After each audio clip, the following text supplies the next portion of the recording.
Hi everybody, I'm Laurie Cadden, and this is Lackawanna County Medical Society's Public Education Series, and I don't know which one we're at. I think we're at like number 9 or so. We have such a good time doing these shows. Dr. Stopper is with us today, Dr. Matthew Stopper, who is a cardiologist with Great Valley Cardiology. And we were talking earlier, Dr. Stopper did his homework and watched one of these shows, which I love. And he watched with Dr. Farrell, one of my favorite guys to interview, Dr. John Farrell, and Dr. Greg Severs, which was a great show. So we try to make these, as I said, Doctor, as informative to the viewing public as possible, but also have some lightheartedness at the same time. Dr. Stopper brought a friend with him. If you can see, it's a replica of a human heart. And that opens, I see, because there's a hinge, and you're going to show us what all of that is in there, right? Yes. I love it. Okay, so Dr. Stopper wore red, I wore red, my lips are red, the tie, my cape, all in honor of February, which is Heart Month. And so we want you to have a healthy heart. So Dr. Stopper is going to answer a few questions about how you can do that, what some of these terms mean, and then go over a little bit about that heart. So I'm going to go way off of what we had here, because Mark and I love that you brought a prop. So could you kind of bring that in and show us a little bit about how what goes on in the human heart? Yeah, of course. So this is... Is that how big it is, roughly? No, that was exactly what I was going to say. Everyone sees this and wonders if that's actually how big your heart is. Yeah. No, this is enlarged to kind of show some of the typical features of a heart. A typical heart, a human heart, is about the size of your fist. Okay. So my heart is about that big compared to this heart, which, as you can imagine, is not a huge organ. And man, does it do so much, too. It does, and it's an incredibly complex machine, and of course it's beating 60 to 100 times a minute for your whole life, which is amazing. But the heart has sort of 3 basic components. There's the pumping component and the muscle. There are the valves that help keep the blood flowing in the right direction, and I'll show you that. There's, of course, the plumbing system, which are the arteries on the outside of the heart, which are bringing blood and oxygen to the muscle so it can function well. And then, of course, my specialty is the electrical system of the heart, which is not well seen on here, but is controlling and coordinating the whole process. And the heart basically has 2 upper chambers, which are called the atria, 2 lower chambers, which are the more muscular and powerful chambers, which are called the ventricles. They do most of the work, but the atria help in controlling things, coordinating things, and kind of priming those pumps. The valves are located here, here, and here, and like I said, they keep blood moving in all the right directions. And then the coronary arteries are these arteries that come down here and here, which bring blood to the muscle so that it can function properly. So arteries take blood away from, and veins too, or is that wrong? No, that is correct. Okay. Yeah, so as a general rule, so arteries are taking oxygenated blood, or blood that has picked up oxygen from the lungs to the tissues that need them. Okay. It's the heart's job to push that blood where it needs to go. And is that electrical system that you say is your specialty, is that sort of like the control center of the heart, so to speak? It's the electrical system that controls and coordinates both how many times per minute your heart beats, and more importantly, it controls the contraction of the upper and lower chambers, because they don't beat together. The upper chambers have to beat first in order to push the blood into the lower chambers. There has to be a little bit of a delay, which the electrical system handles, and then that impulse travels to the lower chambers. They contract, and then the blood in an efficient manner gets pushed out to the rest of your body. So is that then, because I never thought of this, so my mind is going elsewhere here. When someone has shock to the heart, is that reactivating the electrical system then, or not? It is. So generally, when somebody gets a shock to the heart in the setting of, for an example, a cardiac arrest, or when you see on TV when they bring the paddles in and shock somebody. Scary. That is usually a result of a very dangerous rhythm, or they're doing that because of a dangerous rhythm in the lower chamber of the heart. So in certain settings, certain genetic abnormalities. In the setting of a heart attack, this can sometimes happen. But instead of you having the nice, organized electrical activity leading to a coordinated contraction of the lower chamber can get thrown into an electrical storm. Okay. So the electrical impulses are just chaotically traveling around. And when that happens, instead of the heart contracting, it's just quivering and it's not pumping any blood. So what the shock does is it reboots it. So basically a shock shuts it down essentially for a split second, and then when it comes back online, the hope, of course, is that it comes back in normal rhythm. So really, Steve Jobs has nothing on us, because this little organ has been doing all of this kind of computer system in our body in a way. Like that's if you look at it that way, that's kind of neat. Like you're even saying online and the whole. This is the beauty of this, and what it does is absolutely amazing, and that you guys as cardiologists understand, and that's what I'm going to get into this part. As a cardiologist, are there then different directions that one person like yourself who specializes in the control part of it, is that what everybody does, or is there certain specialties of each area or areas of the heart that a cardiologist would specialize in? There are different areas, and as you said, it's such a complex organ that different cardiologists tend to specialize in different aspects of care of the heart. And we sort of joke in the office, there are general cardiologists, and they're sort of the general contractors. They kind of deal with the overall heart health, what we call primary prevention, keeping people's hearts healthy, blood pressure, cholesterol, valve disease. The subspecialists, as we're called, they generally home in on one other aspect of the heart. And typically, it's going to be the electrical system, and that's what I do, and we're called electrophysiologists, and we're the electricians, if you will. Yeah. And then there's the plumbers.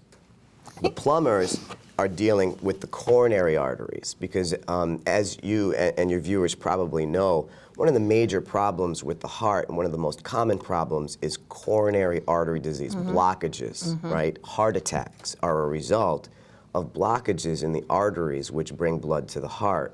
And certain cardiologists, known as interventional cardiologists, specialize in procedures where they can go into these arteries with wires and balloons and open up blockages, and oftentimes they will leave behind a little metal cage called a stent, which helps keep the artery open to preserve that blood flow to the muscle. So when someone talks about this, this I think is fascinating. When you have that done, and the cardiologist who's doing the actual work of putting the stent in, what is the risk to the cardiologist with radiation or whatever that is? I never understood that, and recently I'm hearing you can only do it for so long, or that's a long time. What is that actually? Yeah, that's an interesting question. You know, we often talk about what the risks are to the patients. Yeah, seriously. We very rarely get asked what the risks are to us. Yeah, a lot of work that's done in cardiology does involve radiation. Most of the work that we do is done under what's called fluoroscopy, which is basically an X-ray video camera. So, you know, many people have gotten an X-ray, which is a snapshot, but fluoroscopy is basically the same process, but it gives us a video, meaning it's taking many pictures a second and running it together. There is significant radiation exposure as a result of that, and people who do it day in and day out, we all wear badges to monitor our exposure, and of course we wear lead, and in electrophysiology in particular, we get exposed to a lot of radiation because our procedures are long. So I have a lead hat, lead glasses, a lead thyroid shield, and of course full body lead that I wear for all my procedures to help mitigate some of that exposure. It's almost like looking like the Tin Man trying to operate or do your procedure. It is, and it adds a lot of weight to the procedure. You know, you're carrying around about 30 extra pounds. But you do have to be protected, which I never knew. And someone said to me, I about it, and they said, well, they can't because there's so many hours. And I said, why? And I never really, they said basically, but I'm glad you explained it, because I thought, wow, that then to me, you're taking, not only are you so well schooled and trained in doing this, but now you're taking on that extra level of trying to protect yourself to try to protect the patient. So that's amazing to me. Yeah, well, luckily with new technology, the amount of radiation that both the patient and the operator are exposed to is much, much less than it was in the past. And with proper precautions, we're pretty confident that it's safe for us and it's safe for the patient. But medical radiation in general is a topic, as you said, both from a patient standpoint and from an operator standpoint, that's been much more in the spotlight, so to speak, recently. So then, in conjunction with the heart and how it operates, obviously when people age, their muscles and everything else that go along with being in a younger person's body, as an older person, it will change. What would some of those changes be in the heart? Even if you're a healthy person, what actually does take place in the change of the heart? So typical normal or aging of the heart usually involves a little bit of deposition of calcium in the valve structures. Oftentimes when we look at hearts, as people get into their 60s and 70s, we start to see some calcium deposition in both the major arteries that come out of the heart and the valve structures inside the heart. Furthermore, in almost everyone as they age, the muscle of the heart itself, while it often continues to contract normally, it often stiffens a little bit. So particularly if people have other medical problems, such as high blood pressure, for example, the heart itself can stiffen a little bit, which is not necessarily a noticeable change in most people, but if that process progresses, it can increase the pressures that are required to fill the heart, and that can lead to symptoms in some people, such as a little bit of shortness of breath when they're walking. And do people say you're, as we say we're talking a healthy person, they're aging, and they may notice little things like you're saying, but do you find that they're fearful of it, and when they come to you they downplay it, or in most cases can you make someone who is healthy and their heart really doesn't need any fixing other than their aging, can you just determine that? Are there many tests that have to be involved for you to know that's all it is an aging heart, or how is that determined when you have a patient? Well, I think the most important aspect, and of course everybody who comes to you is different, and they all come to you from a different place. You know, some people come and they're very worried. Maybe they have a strong family history of heart disease and they want to make sure that they're okay. Some people, of course, get dragged into the office by their spouse. wife, usually. Generally, it's a wife that has dragged them in. I know. Because maybe they've noticed something, or there have been symptoms that have been going on that they've been ignoring. So we see both ends of the spectrum. But of course, the most important factor is taking a good history. What's going on with the patient? What symptoms are they having? And depending on the symptoms, typically, frequently, we will need to order some non-invasive tests, meaning tests that don't require a procedure, to make sure that the heart is functioning well. Now, sometimes we don't. Sometimes someone comes in and has a symptom that's clearly not related to their heart based on the way they're describing it. And they're so functional, they're able to, I have 90-year-olds that come in and they're chopping wood, and they're still heating their home by chopping several cords of wood every year. And somebody like that, frankly, if they don't have symptoms, we don't generally need to do any significant testing. But if we're not sure, or if the symptoms are concerning, and typically we will order tests. And I would just say the two most common tests that people are going to run into in a heart doctor or cardiologist's office would be, one test is called an echocardiogram. And that is an ultrasound of the heart. It's a very simple 20 to 25 minute test where a technician will use an ultrasound probe and basically push it to the chest and take pictures of the heart. Now that is very good at determining the size of the chambers of the heart, whether the valves are working well, and how strong the heart's contraction is. So it gives us a tremendous amount of information, but the one thing that test does not tell us is whether there's any evidence of significant blockage in the coronary arteries. For that, we need to order a stress test. And there are many different kinds of stress tests. Sometimes that requires somebody to walk on a treadmill. Sometimes it's a chemical or a non-walking stress test where we give a medicine to sort of simulate the effects of exercise on the heart. But that test is a very good test at determining whether there's a blockage. And oftentimes those two tests are sort of synergistic. And together they give us a tremendous amount of information about the heart. What about a nuclear? So a nuclear stress test. Yeah, yes. So a stress test can be done in many different ways. It's almost like a menu, you know, one of here and one of there. But the simplest stress test does not involve what we call nuclear imaging. It's just a walk on the treadmill, and we watch the EKG, which is the electrical readout of the heart. Many people have probably had that where they get stickers on their chest. Right, and you walk. And you walk. Now, do you do it at an incline then, or does it go up as you... It starts with a simple incline fairly slowly, and then every 3 minutes it gets a little steeper and a little faster until we get the patient's heart rate up to a pre-specified target. Okay. That's what we're looking for. Now, the nuclear part gives it sort of increases the sensitivity of the test a little bit. We need to do the nuclear part in someone who cannot walk. Okay. Okay, so any type of non-walking or chemical stress test requires imaging with nuclear tracer, as we call it. And what that is a medicine that goes through the bloodstream and is taken up by the muscle in the heart. Then under a special camera, we can image the heart in different angles, and we can see exactly where that, what we call nuclear tracer, has been taken up by the muscle. Now, for example, if someone has a stress test, and let's say there is a blockage, oftentimes at rest, sitting here, if you gave them an injection of the nuclear tracer, the whole heart would still take up the tracer in an even fashion. When we then stress the heart, if there's an area of blockage, that area of the muscle will not get as much blood, and therefore it will not take up as much of the nuclear tracer.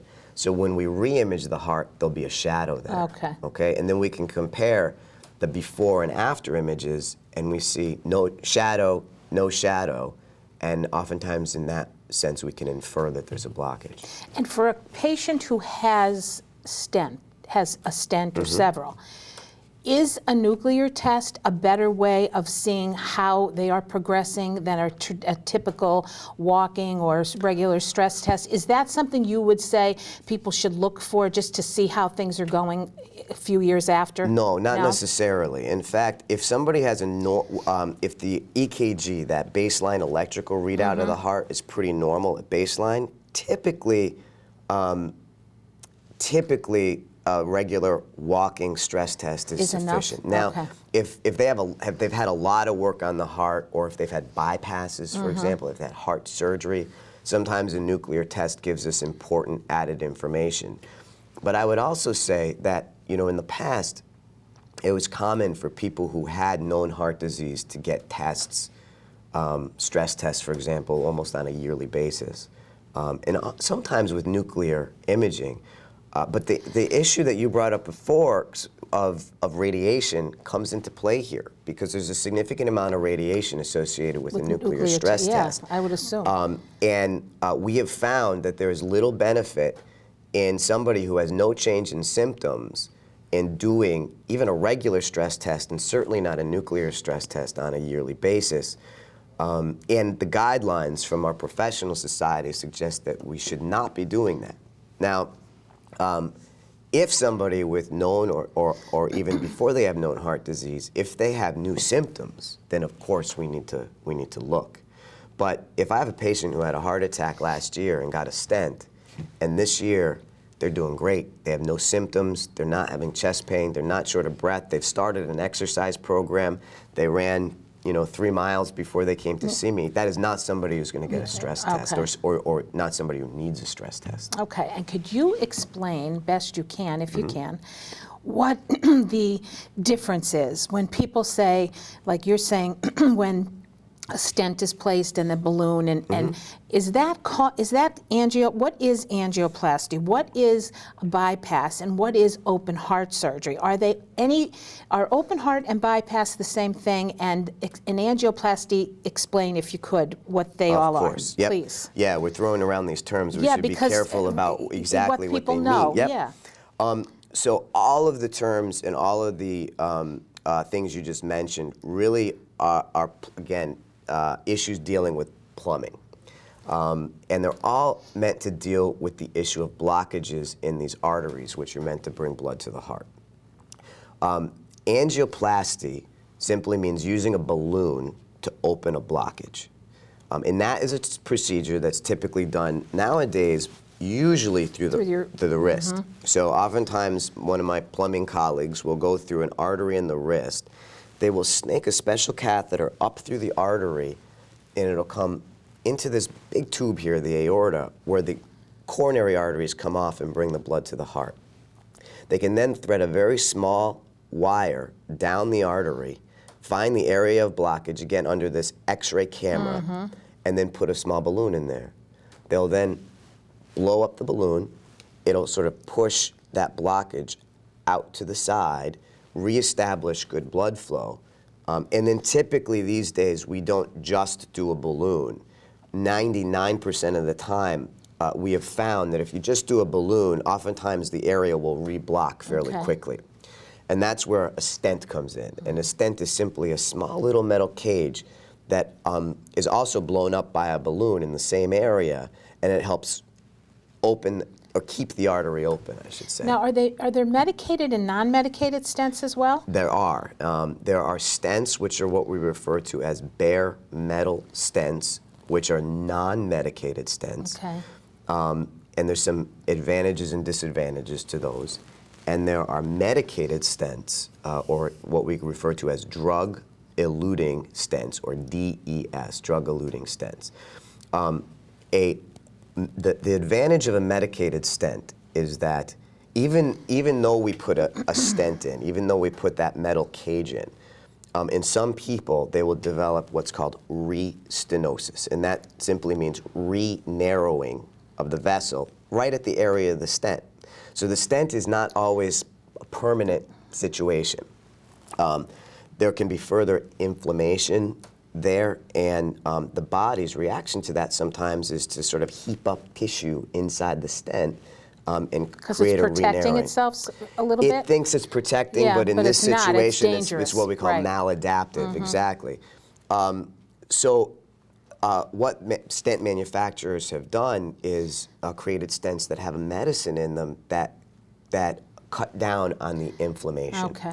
Now, the upside to a medicated stent is that there's less chance of reblockage. The downside is that since the body's natural tissues do not grow into the stent as quickly, that stent is exposed to the bloodstream for a longer period of time, and clot can develop.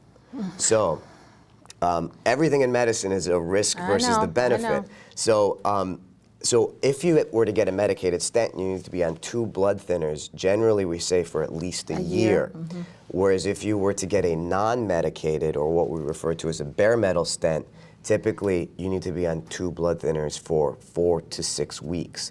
So in someone who we think is at high risk for bleeding or has had a major bleeding problem in the past, we may choose a bare metal stent simply to avoid a bleeding complication, even though there might be a slightly higher risk for reblockage down the road. And I just want you guys all to know that none of this is in my notes. This is coming off, which I love. So can you also then tell me what is the difference between an open heart mm-hmm. surgery and bypass, or are they the same thing? So a bypass operation is a type of open heart surgery. Okay, there we go. So open heart surgery refers really to any surgery that requires a surgeon mm-hmm. to open the chest, expose the heart, usually through what we call a sternotomy, which is that sort of zipper, as people refer to it.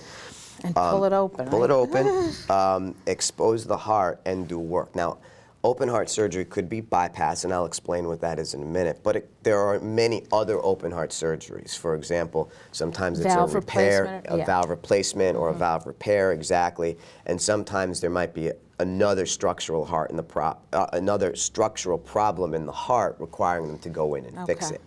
But a bypass is a procedure where, again, to treat a blockage, let's say, for example, you have a major blockage right here in this main artery that goes down the front wall of the heart. Well, in certain situations, we know that a stent might not be the best idea. In that situation would be either if you had a blockage in this very large artery right where it comes off, or if you have blockages in all of the major arteries. We typically will not go in and put stents in all the arteries because we know from large studies that people do better with bypass, which means if there's a blockage here, a surgeon will either take an artery from somewhere in your body where it can sort of be spared, or oftentimes a vein from the leg. Mm-hmm. And they will attach one end of that vein or artery to the aorta, which is where this is coming already. Anyway, right. And they'll stretch it down to an area past the blockage, effectively bypassing the blockage, and they'll plug in a new blood supply to the artery that circumvents the existing blockage. Mm-hmm. So that now this could effectively completely block if it wanted to, because you have a new blood supply, right. a new source of blood going to the portion of the artery past that blockage, so that you're still getting blood to the muscle where it's needed. And how many typically can be done? How many bypasses can be done at one time? So I don't know that there's technically an absolute limit to that. Because like you hear quadruple bypass, Yes. that's four, right? Right. 4 rerouting, that's pretty intense, Yes. isn't Well, so since generally say there's 3 main blood vessels that go to the heart, so oftentimes a bypass operation will involve at least 3. Mm-hmm. Sometimes, depending on, again, how things branch and where the blockages are, the surgeon feels like they need to plug in a supply somewhere else to make sure everything's protected. So, I mean, sometimes we see quintuple bypass or 5 bypasses, and that simply means, 5 different pipes going to different places in the heart to make sure the blood supply is safe. Yeah. Sometimes a surgeon can take one artery or one vein and bring it down and plug it into more than one spot, actually. So there's a lot of different ways that it can be done, but the idea, again, is taking blood from somewhere where it's, where we know it's well established, bypassing the blockage and getting it to where it's needed. And what I love about this and these shows is that when doctors are explaining it, it's so elementary to you and so many, for us it's like, oh my God, I can't, to know that this is the thing we need to live and be alive, one of the major reasons. And that you're reconnecting and doing all that stuff is really amazing when you think about it. Well, it's amazing to us too. I mean, Yeah, that's why we do right? it. That's why we enjoy Fascinating. what we do. It's fascinating. So then tell us, doctor, the people who exist, people who have, and it happens all the time, stents put in and bypass surgery and valve replacement and other forms of open heart surgery. After they go through all this, what do you see about a patient? How do you, their life expectancy, their what's the way they can live? I can't even think of the way, their quality of life. Mm-hmm. How has that changed, and have you seen the changes of people's life expectancy is much, much greater than it used to be when all this stuff started so many years ago? Oh, absolutely. I mean, just gets better and better. Yes, people who have coronary disease are obviously, again, blockage type disease in the arteries, have a much greater life expectancy now than they did before we had these capabilities. Mm-hmm. How people do after, say, a stent or a bypass operation depends in large part on sort of how they were before. And we see a wide spectrum. Sometimes, unfortunately, people end up getting stents or a bypass after there's been a significant amount of damage done to the heart already. Mm-hmm. And then obviously we need to do what we can with medications, sometimes other devices, in order to help optimize how well their heart pump functions, and to keep them stable for as long as possible. Obviously, our hope is that we get to people before damage is done, and those people do excellent. Mm-hmm. Because do the collateral arteries that in many cases when there's blockages, they really take over for these other arteries that are blocked in some capacity, that it sort of pushes the pressure on the collateral arteries, right? In yes, many they ways? can. They can. In certain circumstances, if there's a very slow blockage, generally, if there's a slowly developing blockage in one artery, oftentimes the muscle will kind of sense that. It'll sense that it's not getting enough blood, and it'll send out Pulls some from signals. something else. Yeah, it'll send some signals out to the artery that's coming down from the other side of the heart. Like, you know, we need a little more help here. And these little connecting arteries that connect those within the muscle that connect those two blood supplies can kind of open up. So sometimes an artery over here can be completely blocked, but this area of the heart might be getting blood From the other side. It's generally not as good. It's never as good as it would be if it were getting the blood supply from the native or the artery it should have been getting the blood supply from. And it generally takes some time for that to develop. So again, some blockages occur very slowly over time, but in the worst case scenario of a heart attack, someone goes from a very small blockage to a complete blockage in the course of seconds to a minute. And then there's not generally enough time to reestablish blood supply from somewhere else. And then the muscle's really at risk, which is why, as everyone knows and hears, if you have symptoms that you even think might possibly be a heart attack, you get to the hospital as quickly as possible, because time is muscle, as we say, and we only have a certain amount of time to get in there, open up the blood supply to prevent the muscle from starting to die. Because with people who have no muscle damage and get their hearts as good as can be, then with the stent, right? Exactly. Okay. Yeah. Now, when it comes to smoking and preventative things that you can do to keep your heart in better shape, is the smoking really because the heart gets the oxygenated blood from the lungs? Is that because of the lung involvement with the smoking, or does the smoker really, is it really connected to the heart in that way, or is it due to the lung stuff?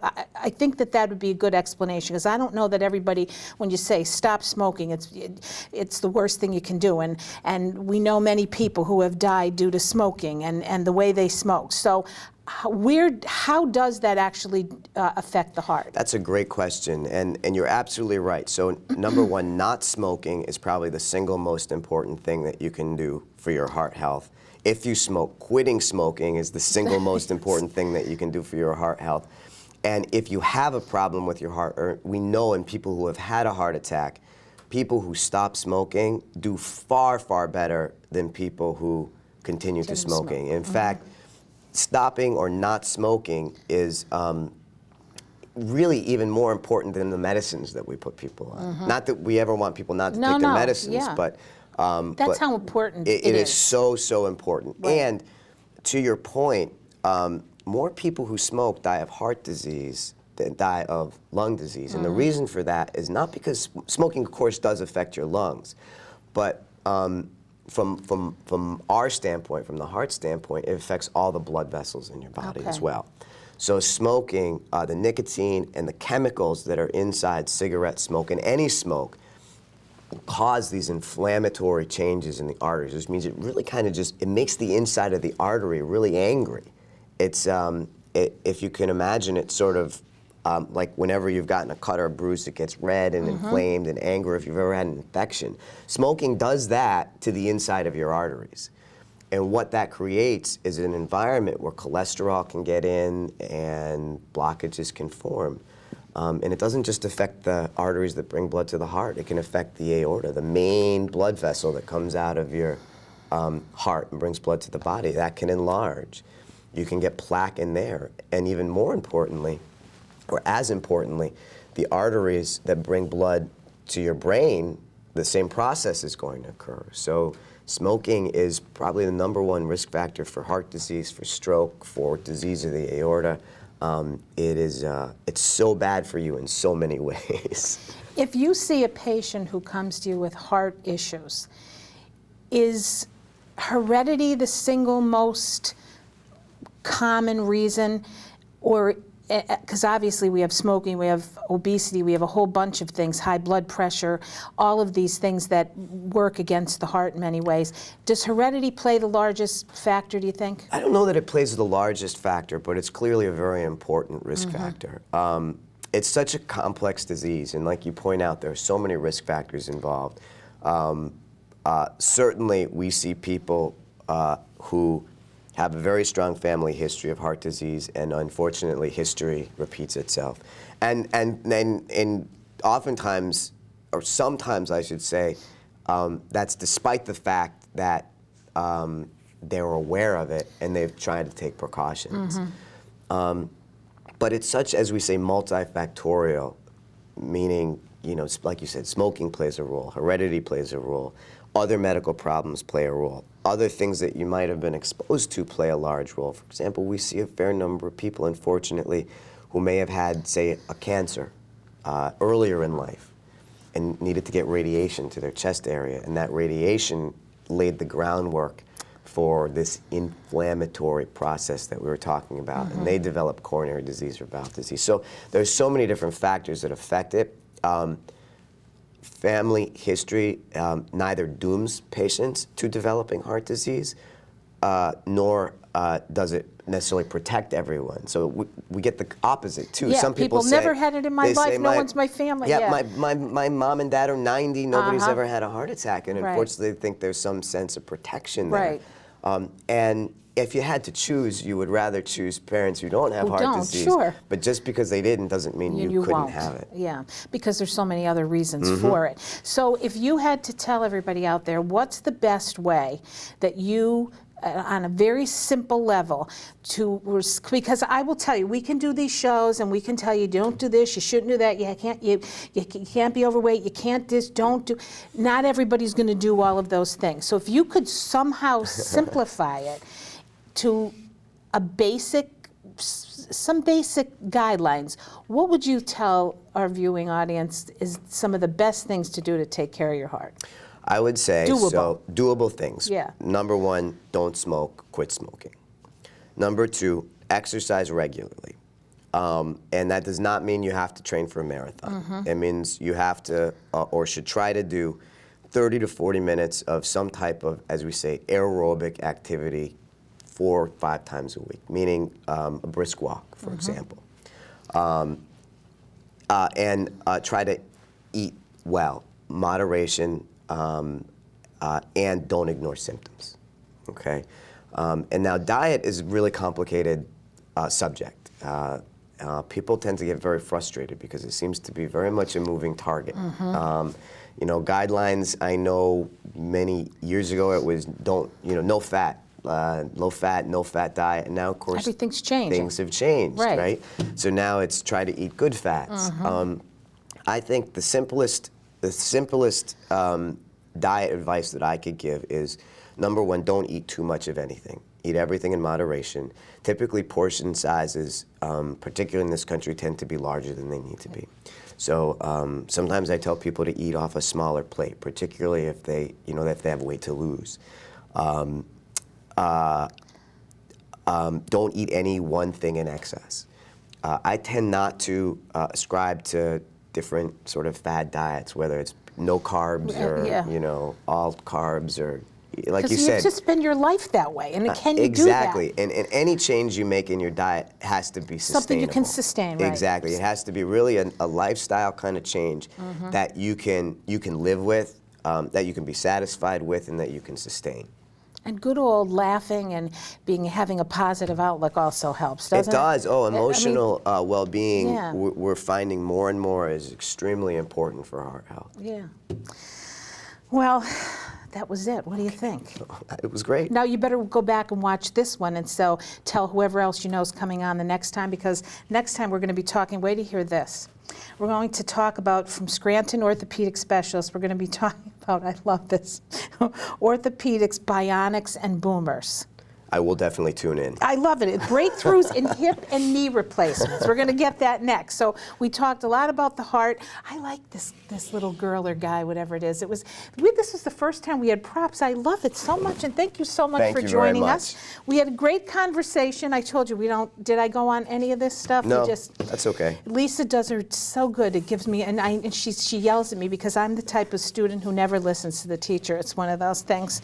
So Dr. Matthew Stopper, who is a cardiologist, tell them the type of cardiology you practice. I'm a cardiac electrophysiologist. Here we go. Yeah. Love it. So if you want to see him, go see him.